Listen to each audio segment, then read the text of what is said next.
Good morning, Commissioners. Jeff Eckhart, IT Director. Back on March 15th, I had the opportunity to attend. Jeff, if you can get a little closer, then everybody can hear. We'll get this figured out. There we go. Thanks. Had the opportunity to attend and participate in the cybersecurity summit put on by the Colorado Springs Regional Business Alliance. And I came away with a new appreciation of how the Pikes Peak region is becoming established as a national leader in cybersecurity with the development of the National Cyber Intelligence Center, cybersecurity leadership at UCCS, the U.S. Air Force Cyber Innovation Center at the Air Force Academy, and many local businesses that are springing up to support this effort. Secondly, I just wanted to say that a cybersecurity event is not a matter of if, but when. And so as a county, we need to be constantly monitoring and improving our defenses. So I wanted to plant a seed with you that I'll be coming back to you in the near future with recommendations on ways that we can do that. With that, I'd like to introduce Andy Merritt, who put on the summit and has a few more comments about its success.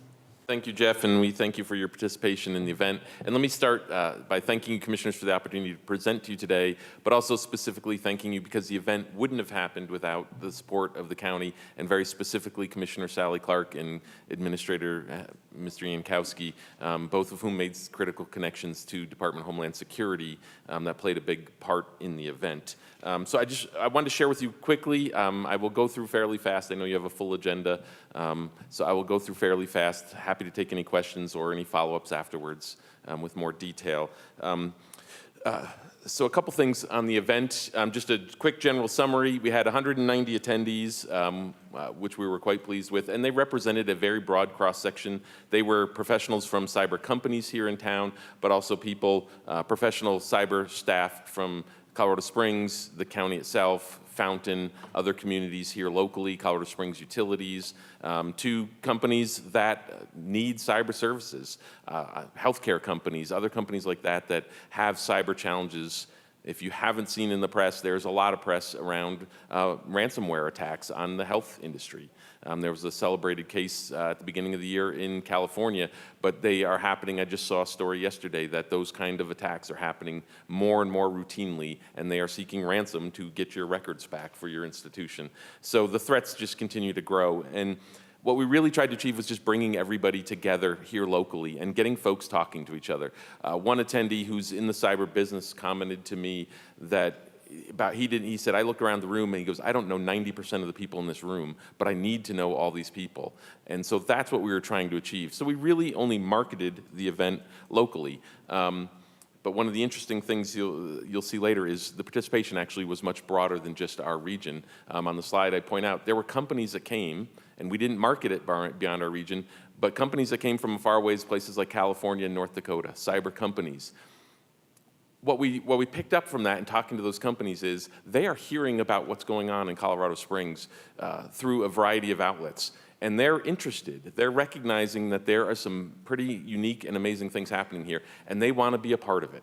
And so companies are looking towards our community. They heard about our event through various channels, and they came on their own. We didn't market for them to come. So what is happening here on the cyber front is starting to gain traction nationally. We did a survey at the summit, and we're still collecting the results. But I wanted to run through for you some of the results. We did a survey of just true cyber companies. These are companies that offer cyber services. That's their business, is cyber, or the bulk of their business is cyber. And so we surveyed them and just to see what kind of information we could start gathering. As you all know better than anybody, good information leads to good decisions. And so we need to understand our cyber companies, and that's what we're trying to do. So far we collected results from 11 of the companies that were there. We have now sent the survey out to other companies that weren't there. We know companies are planning to return the information. They're just going through the process. So we will update this information for you all as we learn more. But there's some lessons we can quickly see coming out of some of the data. And we collected more data than what I have here, but I just wanted to highlight some specific things. One is, as you'll see from this slide, the opportunity for the market is very broad. One of the great things about this sector for our community is they can serve not just here within Colorado, but it's easy for this sector to serve nationally, and you'll see quite a few companies marking internationally. So we can bring dollars in from outside our community. We started collecting data. I'm not going to go into great detail on this, just about what the companies do, because we need to know, what do we have here? What's our assets? The great takeaway from this is we were pleasantly surprised. We cover the gamut. We have companies here doing all the different kinds of cyber work that goes on out there. Our lowest area, you'll see up there, secure supply chain. There's already programs underway. Colorado Advanced Manufacturing Association actually is having a cyber event today here in Colorado Springs on this very topic. And they are doing work, and there are organizations in town, the University of Colorado Springs, the NCIC, the MPAC Coalition, that are all going to be, the Business Alliance, others that are going to be working in this space to try and bring the resources to strengthen that. So we can identify what we do well. We can also identify areas where we can make gains in, like secure supply chain, and efforts are underway to do so. This slide, just real quickly, just wanted to point out that this matches what we have heard nationally, that the 6 to 10 year range for employees is kind of where the bulk of employees in the cyber field are, and it makes sense. Most of the companies have started in the last few years, and their employees are gaining there. One of the pluses for us, and why I think we're real strong here also, is the military workforce that we have. Those folks are coming out of the military with cyber experience already, so even if they're new to a local company, they may already have 5 to 6 to 8 years of experience working in cyber in the military. And so that's kind of the sweet spot, is that 6 to 10 year mark to pay attention to nationally. So we sit well nationally with that. On this, I'll just give you this takeaway. What we wanted to do is start understanding what are the critical certifications and needs for the companies. So with this information, you can see kind of where that the majority of our companies have CISP and Security Plus certifications as their need. We can take this information as we're gathering it, go back to our educational institutions, go back to our training institutions and say, are we offering these certification programs here locally? If we're not, we can work with them to get those kinds of certifications established.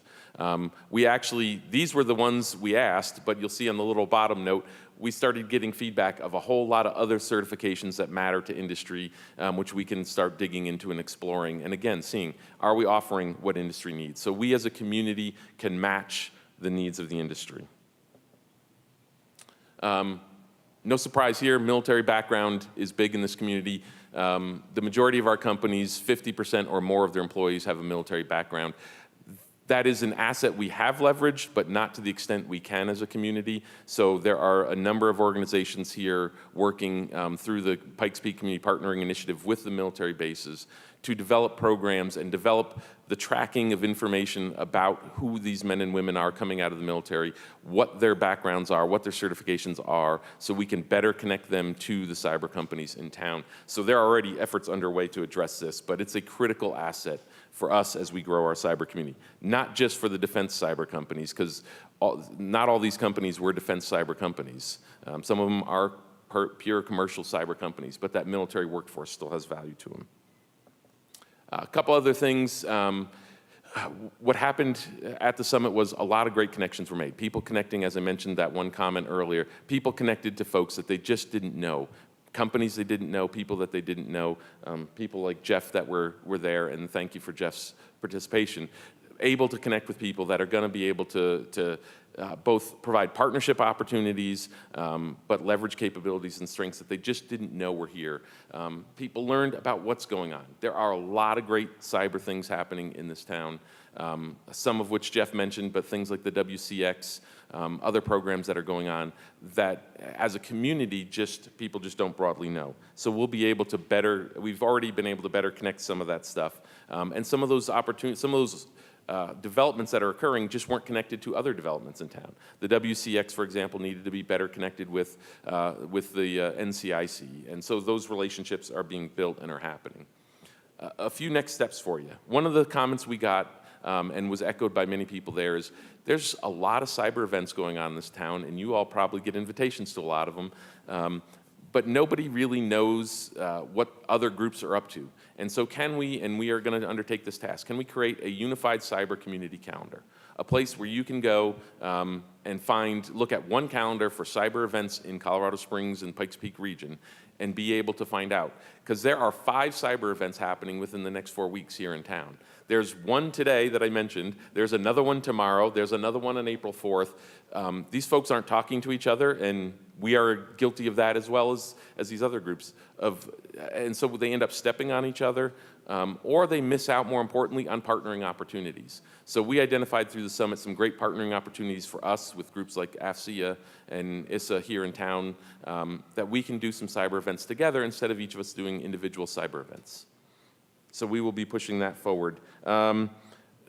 Gaining additional insight, we're going to keep pushing the survey out and getting more insight from companies, our cyber companies, as to what their needs are, so that we can make sure the programs that we're doing are matching what their needs are. We've got to grow our cyber workforce programs. Thankfully, things like what UCCS is doing, Pikes Peak Community College, Webster, CTU, they have great cyber programs. They're all looking to expand them. If we get them the right information, they will expand those programs to match what the industry needs are. And lastly, we have to continue to market ourselves as a cyber community. As I mentioned, there were companies that came to this event without us even marketing it to them because they're hearing good things. The more we can continue to push that out across our country to key decision makers in government agencies, in the Pentagon, in corporate headquarters, the more they're going to recognize they need to be a part of this cyber community, and they will come here. So we have to keep, and we will keep marketing it. We are marketing actively to companies as an organization, but we as a community need to market ourselves broadly to folks that we are. And again, you all have been doing that in various settings. Sally through NACO has done that and made some critical connections, but you all have. So we thank you for what you're doing.